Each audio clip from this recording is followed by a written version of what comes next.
अस्सलाम वालेकुम गाइस, मेरा नाम है अली और मैं अपने channel daily horror stories by Ali से आपके सामने मौजूद हूँ। मैं उम्मीद करता हूँ आप लोग जहाँ पे भी हैं खैरियत से हैं, खुश हैं और आपकी ज़िंदगी बहुत अच्छी गुजर रही है।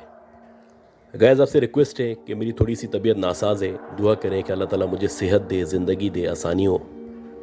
और अगर आपने अब तक मेरे चैनल को सब्सक्राइब नहीं किया, इसको सब्सक्राइब कर लें, लाइक करें और अगर हो सके तो अपने सर्किल में, अपने फ्रेंड्स में, अपने दोस्तों में शेयर करें। अगर आप अपनी स्टोरीज़ को शेयर करना चाहते हैं, आप व्हाट्सएप कर सकते हैं, ईमेल कर सकते हैं या अपनी आवाज़ में रिकॉर्ड करके भेज सकते हैं। गाइस, आज की जो स्टोरीज़ हैं ये बहुत ही ज़बरदस्त स्टोरीज़ हैं और ये एक फैमिली के साथ जो कुछ हो रहा है वो शेयर किया गया है। और ये सारी की सारी जितनी भी स्टोरीज़ हैं मिस सना ने हमें भेजी हैं। मिस सना इससे पहले भी बहुत सारी स्टोरीज़ शेयर कर चुकी हैं। ये जितने भी वाक़यात हैं या जो कुछ हो रहा है ये इनकी कज़न के साथ पेश आ रहा है और हम कोशिश करेंगे कि उनकी ही ज़बानी आपको ये सारे के सारे वाक़यात सुना सकें। मेरा नाम मारिया है और अब से तकरीबन 7 साल पहले मेरे घर वालों ने मेरे कज़न से मेरी मंगनी तय कर दी थी। ये जो मेरा कज़न था ये मेरी खाला का बेटा था और मुझे भी बहुत अच्छा लगता था। जब मंगनी हो गई तो कुदरती तौर पे मेरी उससे एफिलिएशन बढ़ती चली गई, जैसे कि नॉर्मली हुआ करता है। अक्सर ऐसा होता कि हम लेट नाइट तक बात करते और कभी कभी हमारी मुलाकात भी होती। अब आहिस्ता आहिस्ता करके जैसे जैसे हमारी शादी के दिन करीब आ रहे थे, उसी दौरानिए में मेरी एक दूर की ताई थी, उन्होंने अपने बेटे के लिए मेरा रिश्ता भेजा। अब मेरी जो अपने कज़न से मंगनी हुई थी तो इस चीज़ को हमने पूरे ख़ानदान में डिस्क्लोज़ नहीं किया था, बस लिमिटेड लोगों को पता था कि मेरी उससे शादी होने वाली है। खैर, हम लोगों ने ताई को मना कर दिया, उनको इन्फॉर्म कर दिया कि ऑलरेडी मेरी बातचीत हो चुकी है और जल्द मेरी शादी होने वाली है। ये सब सुनने के बाद ताई लोगों की तरफ से ना कोई अच्छा रिस्पॉन्स था ना कोई बुरा रिस्पॉन्स था। बस ऐसा लगने लगा जैसे वो हमसे कट चुके हैं और हमसे मिलना नहीं चाहते। खैर, मेरी अपनी कज़न के साथ शादी हो गई और जब मेरी कज़न के साथ शादी हुई तो तकरीबन 1 से 1.5 साल तक सब कुछ बहुत अच्छा चल रहा था, हम बहुत इन्जॉय कर रहे थे। इसी दौरानिए में हमारी एक बेटी भी पैदा हो गई। जैसे जैसे मज़ीद टाइम गुजरने लगा वैसे वैसे चीज़ें तब्दील होना शुरू हुई। यानी कि जब मेरी बेटी पैदा हुई तो उसके बाद से जो हमारा घर था उस घर के अंदर लड़ाइयाँ होना शुरू हुई। ना ही कोई ऐसी बात थी कि मेरा कज़न किसी और में इंटरेस्टेड था, ना मैं किसी और में इंटरेस्टेड थी, ना हम लोग इस तरह के लोग थे कि एक दूसरे को बर्दाश्त ना कर सकें।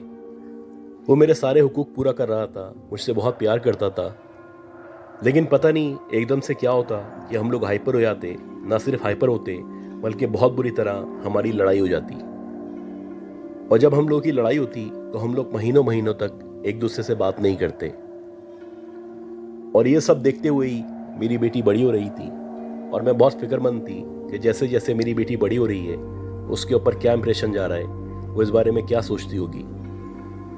मैं शुरू से ही नमाज रोज़े की पाबंद थी और जब हमारे घर में लड़ाइयाँ होना शुरू हुई तो मैंने अपने तौर पे कुरान की तिलावत शुरू कर दी, सूरह बकरा की तिलावत शुरू कर दी, क्योंकि मेरा ये ख्याल था कि हो सकता है कि कोई हमसे खुश नहीं है या हो सकता है कि इस घर में शरीर जन्नात मौजूद हैं जो चाहते हैं कि हम लोग लड़ें और हमारा रिश्ता ख़राब हो।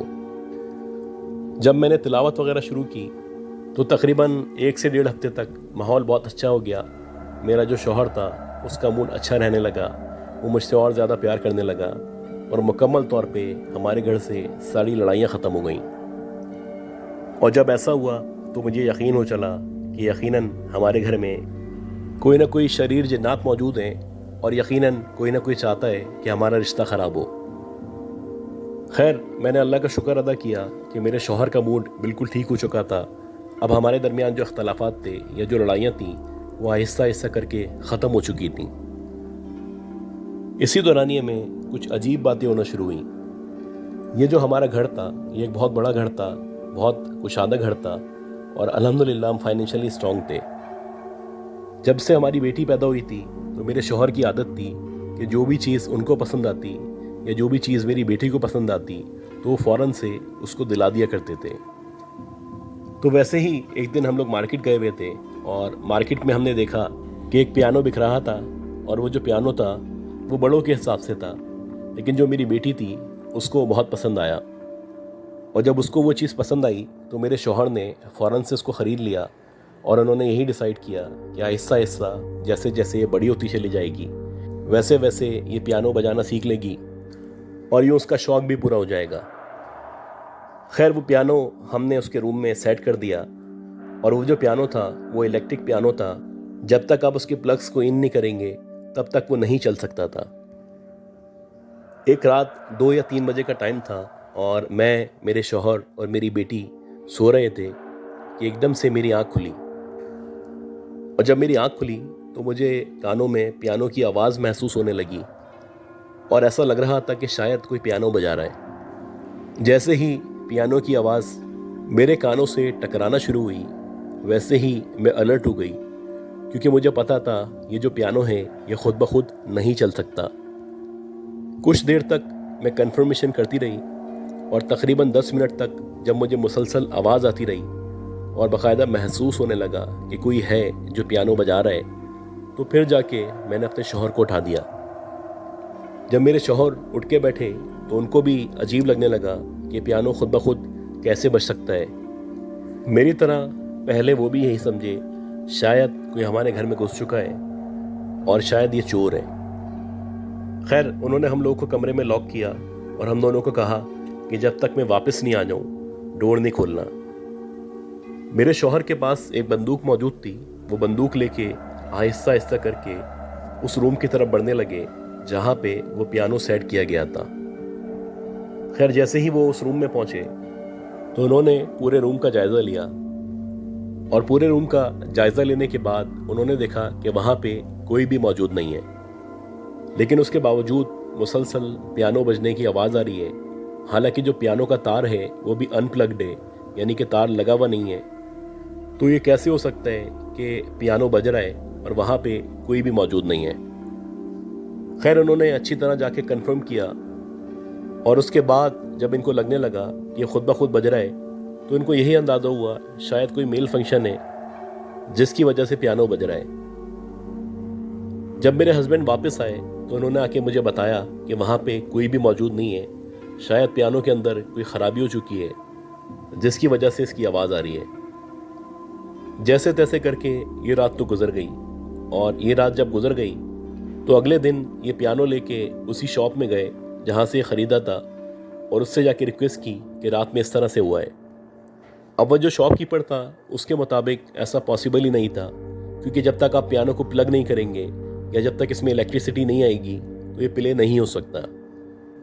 کافی دیر تک بحث کرنے کے بعد میرے جو ہسبینڈ تھے وہ واپس آ گئے، اور اسی طرح 1-2 دن مزید گزر گئے۔ 2 دن کے بعد اتفاق سے جو میرے ہسبینڈ تھے ان کو کسی ڈنر میں، کسی میٹنگ میں جانا تھا، اور انہوں نے مجھے انفارم کر دیا تھا کہ ان کو آتے آتے تقریباً 1:30 یا 2 بج جائیں گے۔ رات کے تقریباً 1-1:15 بجے کا ٹائم تھا۔ میں ٹی وی لاؤنج کے اندر بیٹھی ہوئی تھی اور ٹی وی دیکھ رہی تھی۔ میری گود میں میری بیٹی سو رہی تھی۔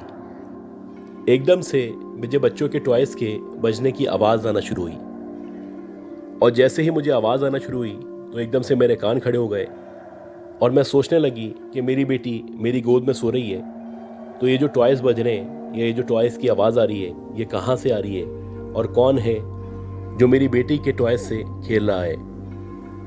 کافی دیر تک میں وہیں پہ بیٹھی رہی، مجھ پہ خوف طاری تھا۔ جو بھی مجھے آیت وغیرہ آتی تھی مسلسل میں نے پڑھنا شروع کی، اور تقریباً 15 سے 20 منٹ تک مسلسل میں آیت پڑھتی رہی، تب جا کے جو ٹوائز کی آواز تھی یہ آنا بند ہوئی۔ اسی دورانیے میں جو میرے ہسبینڈ تھے وہ گھر کے اندر انٹر ہوئے، اور جیسے ہی وہ گھر کے اندر انٹر ہوئے میں نے ان کو جا کے پوری کی پوری کہانی بتائی، ان کو بتایا کہ بچوں کے جو ٹوائز ہیں ان کے چلنے کی یا ان کے میوزک کی آواز آ رہی تھی۔ میری بات سننے کے بعد وہ کہنے لگے کہ تمہارا وہم ہوگا، ایسا کیسے ہو سکتا ہے۔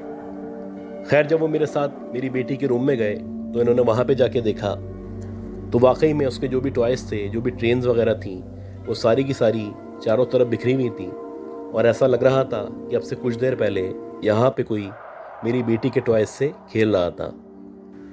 अब ये जो बैक टू बैक वाक़यात थे, ये हमें हिला देने के लिए या डरा देने के लिए काफ़ी थे, और कम से कम हमारी बेस बन चुकी थी कि यहाँ पे हम लोगों के अलावा भी कोई ना कोई एंटिटीज़, कोई ना कोई मखलूक़ात मौजूद हैं जो मुसलसल हमें अपनी प्रेजेंस शो कर रही हैं। मेरे हस्बैंड वैसे तो पढ़े लिखे थे, समझदार थे, बाशऊर थे, लेकिन एक अजीब सा उनका कॉन्सेप्ट था कि जब ये वाक़यात होना शुरू हुए, वो मुझे कहने लगे कि किसी न किसी आमिल से या किसी न किसी इस तरह के बंदे से रब्ता करते हैं और उसको जाके बताते हैं कि हमारे घर में इस तरह के वाक़यात पेश आ रहे हैं। जब उन्होंने ऐसा कहा तो मैंने उनसे कहा कि कोई ज़रूरत नहीं ऐसा करने की, हम अल्हम्दुलिल्लाह नमाज़ पढ़ते हैं, कुरान की तिलावत करते हैं, ख़ास तौर पे सूरह बकरा की तिलावत करते हैं, तो हमें डरने की ज़रूरत नहीं है।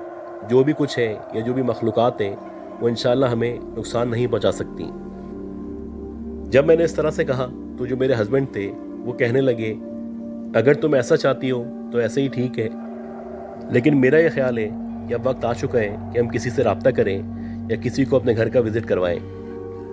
खैर, इसी तरह एक आध हफ़्ता मज़ीद गुजर गया और एक हफ़्ता गुजरने के बाद दोपहर के तकरीबन 12 साढ़े 12 बजे का टाइम था और इत्तफाक से मुझे शदीद नींद आ रही थी। मेरे हस्बैंड ऑफिस में थे, मेरी बेटी मेरे बराबर में खेल रही थी, तो मैंने उसको अपने साथ लिटाया और मैं कोशिश करने लगी कि वो भी सो जाए। ऐसे ही हुआ कि 10 से 15 मिनट के अंदर अंदर उसकी भी आंख लग गई और मेरी भी आंख लग गई।